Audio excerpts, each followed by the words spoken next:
Here we are again at HFM.Parts Workshop upgrading this R34 GTT. Today, we are installing our 350mm two-piece rear brake upgrade kit with 370Z Akebono calipers. Okay, let's go. As always, we'll begin with a nice clean hub face and a bare knuckle.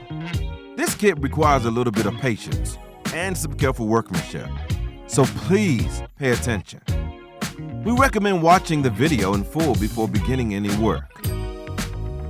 Remove the backplate tab, shown here, using a grinder or any suitable tool.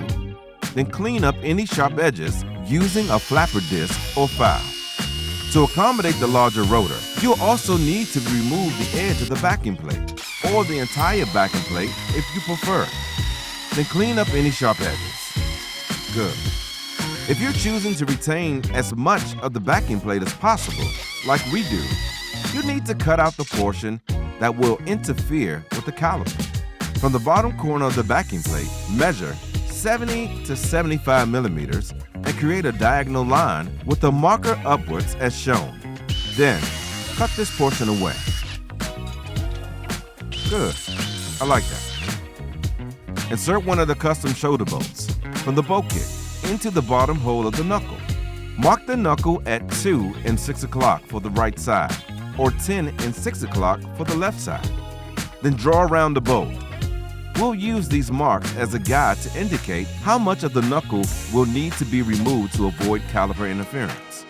The depth of the cut will be roughly 6 to 7mm. This process will take a little bit of time, trial and error, and multiple test fits, as we're trying to remove as little material as possible. You can color in the area to be cut away to make it easier to see and to help guide you when you stop.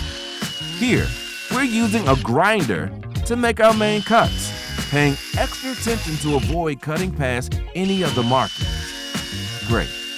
You'll need to do this a few times and from different angles, or you may find a tool that works better for you. It's your choice.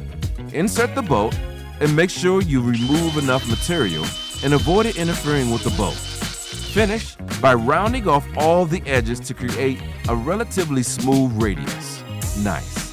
Now, we're ready to install the caliper adapter. Aren't you excited?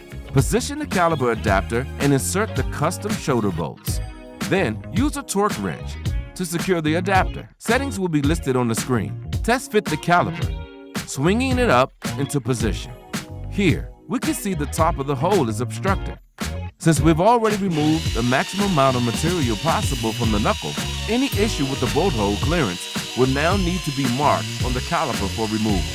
We've created a marked guide on the caliper for removing a 15 by 15mm square. Similar to the knuckle, this will require some trial and error, so work slowly to ensure you're taking the least amount of material necessary for fitment and test fit as much as needed. You're looking for the bolt to be inserted into position and turned freely by hand.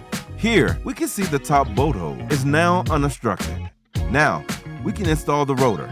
Unfortunately, our new rotors didn't arrive in time for this video, so we've used an OEM 370Z rotor, which fits just as well.